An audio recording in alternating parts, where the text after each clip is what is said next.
आप सामान पर टैक्स देते हैं, सर्विस पर भी टैक्स देते हैं, पानी पर, बिजली पर, सभी पे टैक्स देते हैं और इनकम टैक्स ऊपर से अलग से देते हैं। और सरकार का इससे काम नहीं चलता तो वो आपसे साफ सफाई और शिक्षा के नाम पर सेस भी वसूलती है। यूं समझिए कि टैक्स का जाल है जंजाल की तरह। और आवाज की मुहिम में मेरे टैक्स का जवाब दो में हमारा सवाल भी यही है कि सरकार हुजूर हमारे पैसे को सही जगह खर्च करो, घाटे का रोना बंद करो। इस कैंपेन में हमारे साथ हैं ट्रांसफॉर्मिटी से जुड़े संतोष परब जी, जो खुद टैक्स के मामलों में लोगों को जागरूक बनाने में जुटे हैं। हम कुछ ऐसे टैक्स दे रहे हैं जिनके बारे में हमें पता भी नहीं है, लेकिन उनसे बात करें। आइए उससे पहले आपको दिखाते हैं कि क्या है ये टैक्सेस। मौसी जी क्या है? ये है हर्ष।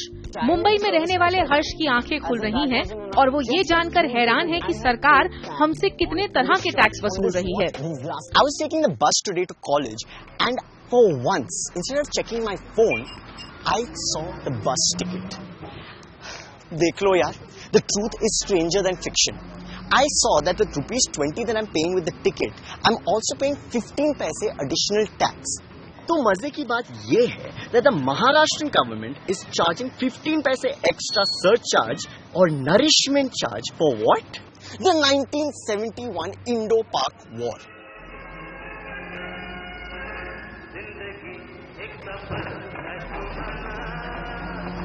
(1971), a year when none of us were even born. Even more mind-boggling is that they've stored all the money, which is the profit from almost 4 Salman Khan films, or to be more specific, 388 crores. And they have done absolutely nothing about it. मोटे tax तो अपनी जगह हैं, कई छोटे छोटे cess और surcharge भी हम देते हैं। जैसे हाल ही में उदाहरण लें स्वच्छ भारत सेस। आप जहाँ भी सर्विस टैक्स भरेंगे आपको उस पर स्वच्छ भारत सेस भी देना होगा, यानी हर 100 रुपए पे 14 रुपए सर्विस टैक्स के और 50 पैसे सेस के।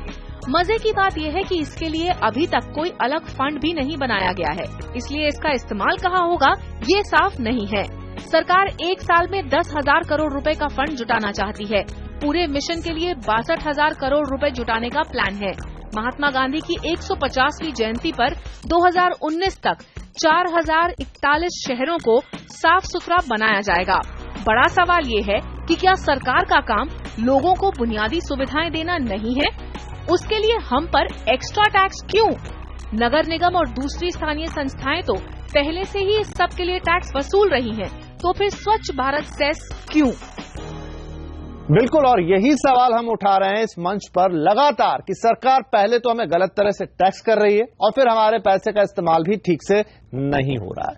इसे हम और आगे तक समझेंगे तो हमें पता लगेगा क्यों हमें टैक्स का हिसाब मांगना जरूरी है। संतोष जी, छोटा सा एग्जाम्पल लेते हैं। यहाँ पर रेस्टोरेंट में हम बिल भरते हैं, उस पर टैक्स होता है, और मुझे अपनी जीन्स पर भी टैक्स देना पड़ता है। इन दोनों में किस तरह का अंतर है?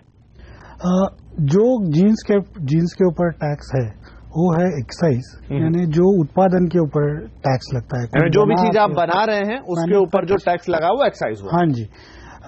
और जो सर्विस है, सेवा अगर आप देते हैं, जैसे मैं चार्टर्ड अकाउंटेंट हूँ, मैं किसी को सेवा देता हूँ, या तो होटल में जो आपको सर्विस मिलती है, आके खाने परोसते हैं, तो इस तरह के सेवा पे जो टैक्स है उसे सर्विस टैक्स कहते हैं। अभी होटल में दोनों होता है। हाँ, क्योंकि मैं खाना सोच रहा था कि वो बना भी तो रहा है खाना। हाँ जी, वो लाके रख रहा है, वो सर्विस हो गई, जो बनाया वो मैन्युफैक्चरिंग हो गई।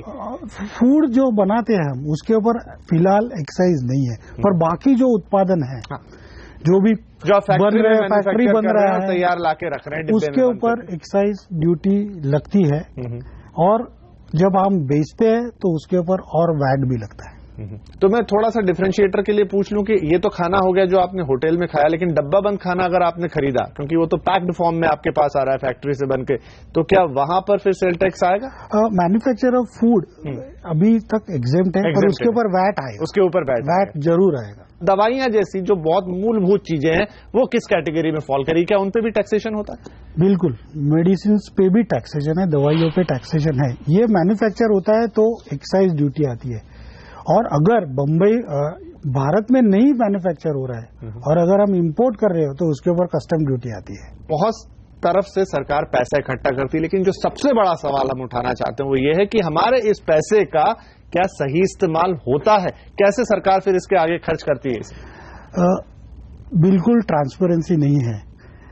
सारा जो टैक्स इकट्ठा होता है कई बार किसी स्पेसिफिक रीजन के लिए इकट्ठा होता है, जैसे कि स्वच्छ भारत जो सेस, अब तो ये नई चीज हो गई कि आप चीजों पे सेस लगाना आपने शुरू कर दिया। ये जब तिजोरी में जाता है, गवर्नमेंट के तिजोरी में जाता है, तो इसका कलर एक ही हो जाता है। तो देयर इज नो ट्रांसपेरेंसी नहीं है कि एक पैसा कहाँ यूज हुआ, जिसके लिए आपने जमा किया उसके लिए यूज हुआ और ये बराबर से यूज हुआ कि नहीं, इसकी जरा भी ट्रांसपेरेंसी नहीं है। तो ये पता ही नहीं पड़ता क्योंकि ये एक बास्केट में चला जाता है, वहां से खर्चा हो जाता है। जी, तो यही मूलभूत सवाल हमारा है कि आप तो ईमानदारी के साथ टैक्स भर रहे हैं, कई तरह के टैक्स भर रहे हैं, सरकार की तिजोरी में पहुंच रहे हैं, लेकिन उनका क्या हो रहा है? क्या वो सही वजहों पर खर्च हो रहे हैं? क्या सही जगह पर खर्च हो रहे हैं? इसके बारे में आपको कुछ भी नहीं पता है। तो मेरे टैक्स का हिसाब दो कि अगली कड़ी में यही होगा हमारा हॉट टॉपिक कि आपके पैसे का सही इस्तेमाल हो रहा है कि नहीं, क्या सरकार उसको गैर जरूरी चीजों में तो खर्च नहीं कर रही। तो जरूर जुड़िए मेरे टैक्स का हिसाब दो कि इस अगली कड़ी में, जहां पर हम ये बड़ा मुद्दा उठाएंगे अगले हफ्ते। तो इस मुहिम में आप भी हमारे साथ शामिल हो सकते हैं। फेसबुक पर हमें बताइए कि सरकार आपके टैक्स के पैसों को सही जगह खर्च कर रही है या नहीं।